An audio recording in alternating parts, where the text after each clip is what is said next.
സെറ്റോ സംഘടനകളുടെ നേതൃത്വത്തിൽ ചേർത്തലയിൽ മാർച്ചും ധർണയും നടത്തി.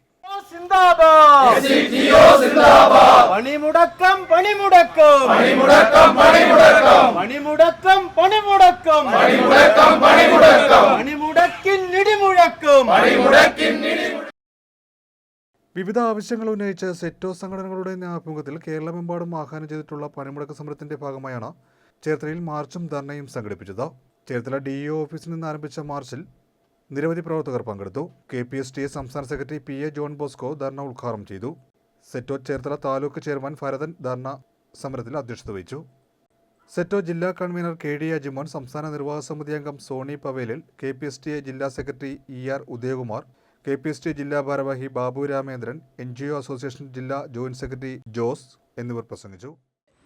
സംസ്ഥാന ജീവനക്കാരും അധ്യാപകരും ഇന്ന് വ്യാപകമായി പണിമുടക്കുകയാണ്.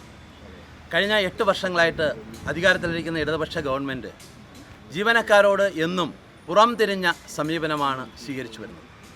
പ്രധാനമായും 6 ഗഡു DA കുടിശ്ശിക എന്ന് പറഞ്ഞാൽ നമുക്കറിയാം, ഏതാണ്ട് 3 വർഷമായിട്ട് DA എന്ന് പറയുന്നത് തരുന്നില്ല എന്ന് പറയാൻ കഴിയും. ഒരു വർഷത്തിൽ 2 ഗഡു DA വീതമാണ് നൽകേണ്ടത്.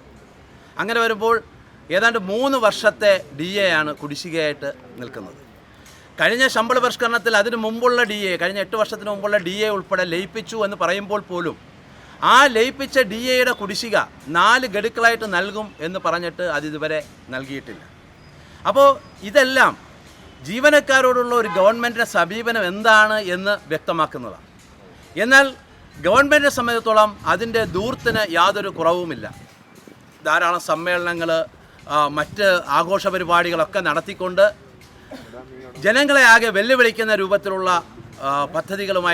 പരിപാടികളുമായിട്ട് ഗവൺമെൻറ് പോകുമ്പോൾ ജീവനക്കാരെ മാത്രം തെരഞ്ഞു പിടിച്ച് ദ്രോഹിക്കുന്ന ഒരു സമീപനം സർക്കാർ സ്വീകരിക്കുന്നു എന്ന് നമുക്ക് പറയാതിരിക്കാൻ കഴിയില്ല.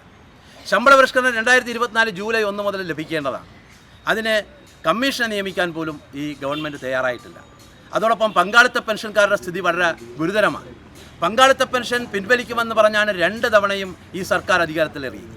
പക്ഷേ അതിന് ഒരു കമ്മീഷനെ വെച്ചെങ്കിലും അതിൻ്റെ റിപ്പോർട്ട് പുറത്തുവിടാനോ അല്ലെങ്കിൽ അതിനൊരു നടപടിയെടുക്കാനോ തയ്യാറായിട്ടില്ല. മറ്റെല്ലാ സംസ്ഥാനങ്ങളും 14% അതായത് ഗവൺമെൻറ് വിഹിതം നൽകിക്കൊണ്ടിരിക്കുമ്പോൾ ഈ സർക്കാർ 10% മാത്രം നൽകുകയാണ് ചെയ്തത്.